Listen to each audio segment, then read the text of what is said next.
Hello everybody, this is Art Salander and I'm here to do a presentation on best battery selectors. Now, best battery selectors have become more and more popular lately because they're a really reliable way of doing parallel systems. But they have a very long history going way back, probably 30-40 years ago, in being used in engine start and other applications as also a way to provide more reliable systems, but with kind of a little different motivation. So today, we're going to talk about best battery selectors that we produce at HindlePower, and basically they're also termed steering diodes and diode isolators and various other things like that. So we're just going to talk about this, a little bit about where it came from and a little bit about what happens, but we're going to first start just talking about diodes. Diodes very simply do this. They're rectifiers, right? They're also voltage controllers. They can be used for clipping like xenodiodes. They can be used for switching, and they can be used for lighting, as we have light emitting diodes, which have pretty much taken over lighting now everywhere. And we have variactors, which can be used with a diode to provide tuning for radios. So they have a lot of different possibilities when we talk about using diodes. But for this requirement, the diodes are basically going to be used as a switch in order to form a blocking function. So in other words, they're basically kind of a switch that's always doing its job, and it does it by blocking current flow. So basically, the way the diodes work is they're called upon to prevent the flow of electricity from a battery circuit that may be at a higher potential to one that's at a lower potential. And the reason for this is you don't want the battery that's doing really well to be drawn down by the battery right now that might not be doing so well. And diodes are kind of interesting components. They're typically one-way streets, correct? The electron flow is only in one direction. And their voltage drop is about 0.7 volts in the forward bias, in other words, in the conduction. And they operate very simply by blocking the current flow in the reverse direction. So basically, when you look at a diode, you have an N and P section, right? The N and P sections basically are forming the polarity of the diode. And in the forward bias of that diode, if you look there, you'll see there's kind of a little rainbow in there that is fairly thin. And so that allows for the current flow in the forward direction. If you reverse it, what happens is that section gets very thick and blocks all current flow. So that's pretty much basically how a diode works, especially when we're discussing these kinds of applications. But the real question is, why use a best battery selector at all? And one of the initial things that kind of brought their popularity back was a paper written on October 31st, 2008. It was published as a way of making more reliable systems by using redundant batteries. And if you diode isolated them, one battery really couldn't drag the other one down. And this was a NERC paper entitled Draft 840, but it actually was never adopted as a principle, but many utilities have used them, and you can list this as part of your PSMP, which is required for your NERC compliance. So basically the simple term here is, when properly applied, two batteries are better than one. Two systems are better than one. Redundancy, it works well for a lot of applications, and it has a lot of, distinct differences or advantages that are good for redundant systems. So for example, some of the advantages related to redundancy is that you can have two systems that are always ready to handle the load. And so what does this mean? Well, it means a couple things. One of the things that I think is kind of important about what it means is it actually allows you to have two 100% rated systems that are always available to handle the load. So this means when you're sizing your battery system, things like design margin and aging factors don't really have to be put in when you're using best battery selectors, because you have two 100% systems. And yet you get complete system integrity. So that's one of the reasons why best battery selectors are starting to become popular.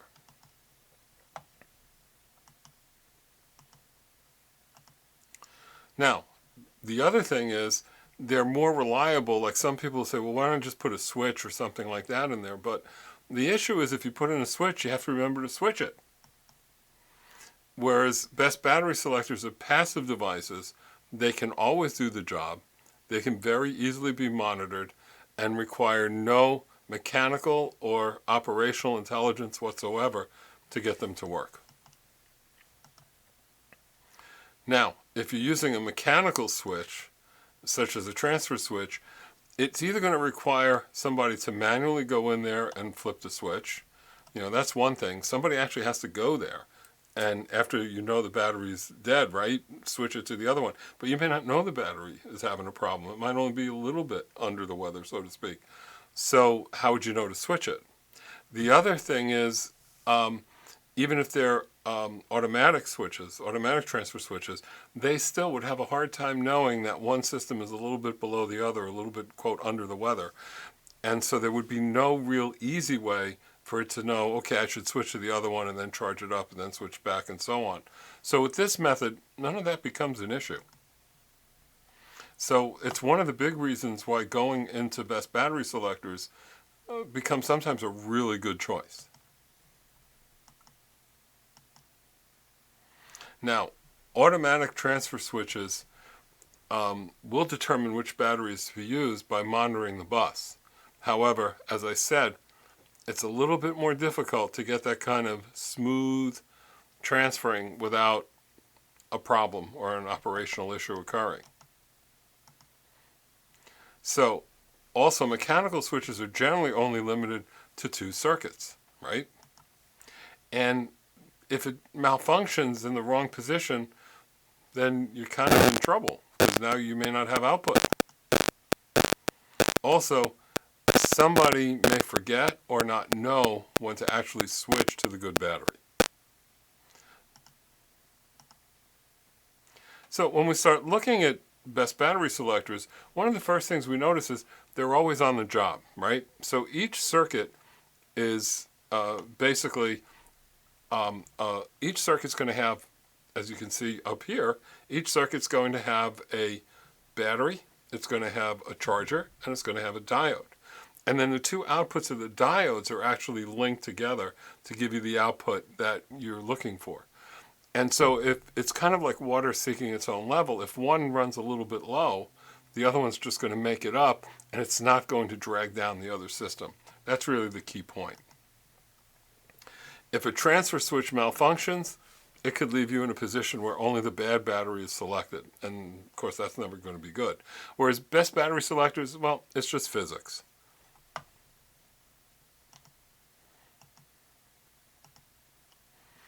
Now, one of the things you can do, but it's probably a little bit of overcompensation, is you could actually even add 3, really as many batteries as you want in parallel to operate in the system. And this way, when whether it's 2 or 3 or whatever, when they're in forward bias, they will all conduct to the load simultaneously. If for some reason one of them is low and is trying to get current from the other one, well, that's just going to be stopped. It's just not going to happen. And of course, best battery selectors can be cascaded. But as I mentioned before, this is pretty much a bit of overkill at that point.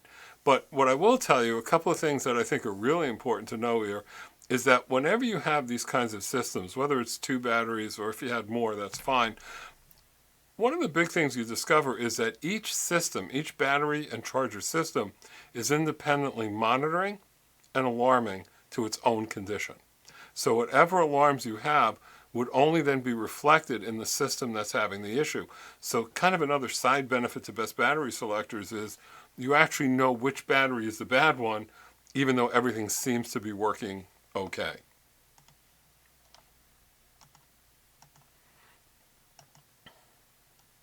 Now, as I said, you can add additional diodes. Sometimes when you cascade these systems, it comes up every so often. Somebody says, I'm going to put in 2 systems. I'm going to put in 2 more diodes to protect those 2 systems. I'm showing you this because it can get out of hand more than as a suggestion as something to do. The one diode in each system is fine. That other diode just gives you some more voltage drop doesn't really give you any serious advantage.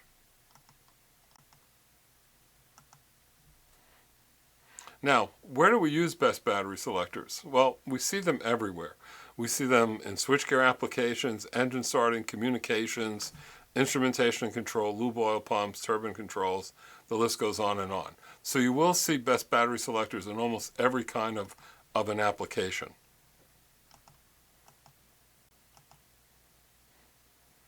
So when you're actually figuring out what best battery selector to use, what are some of the things you need to know? Well, you need to know the peak inverse voltage of the diode, because it basically has to be the same as the maximum voltage, and usually it's above the maximum voltage that the BBS may experience. So you have to include things like equalized charging and so on when you're sizing this. Applying a lower voltage to a higher voltage rated BBS is absolutely fine. So you can actually have a system where the BBS is, say, rated at 300 volts, but you never go over 200 volts. That's fine. And that's actually okay. You just don't want to be at 300 volts and then run the system at 350. That is not okay.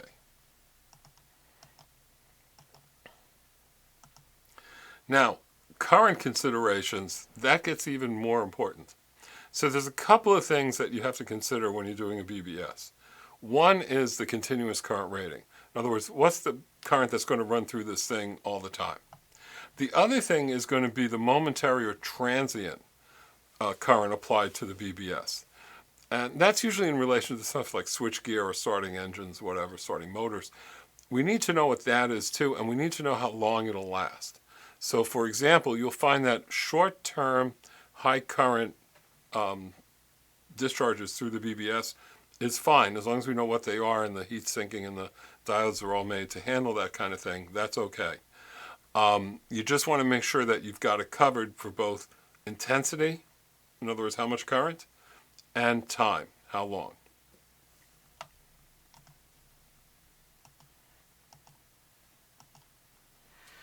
Now, you can also put some options into best battery selectors. You can put in all kinds of things, metering. For example, you can put in load meters and DC center ammeters and load voltmeters and all that kind of stuff. That's probably been already covered in other places in the system. So to be honest, we don't usually see a lot of need for all these extra metering requirements in a best battery selector. But they're possible. Sometimes it will affect the enclosure size. Some of the other things would be adding some alarms, like an end of discharge alarm or a diode open alarm. A diode open alarm isn't a bad idea, but again, you generally about once a year you just check the diodes basically with a continuity meter just to make sure that they're okay. Diodes have a tendency, especially if they're sized right, to last a really long time without concern that the diodes are going to fail. So, when you're specifying it, some of the things you need to remember is you always need to know what the system operating voltage is, and make sure that the BBS's operating voltage is higher than the system voltage. And evaluate the loads. Make sure you know what your constant loads are, make sure you know what your transient loads are, and then you're in good shape because you basically size it accordingly. If you want to do any alarms or metering, also add that into your specification.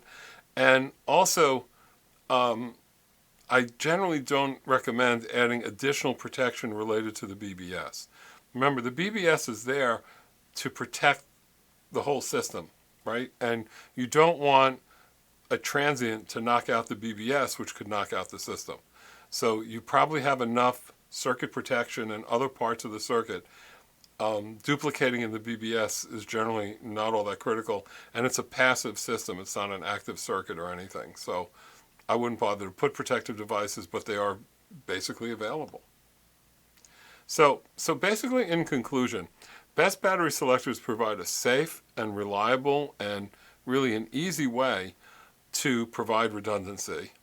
They allow for 2 and even more systems to be put together, and they'll independently provide the diode isolation, and the systems will actually operate independently. So when you're designing with the best battery selector, Remember that you need to consider the size carefully. Split the loads accordingly. If you're going to use two systems, and each could be somewhat smaller than a single system, since they're both going to be there to do the job for the most part, and the one system has to do, you know, the job only in the event of an emergency. So it's a good way to kind of, you know, save some money in doing this.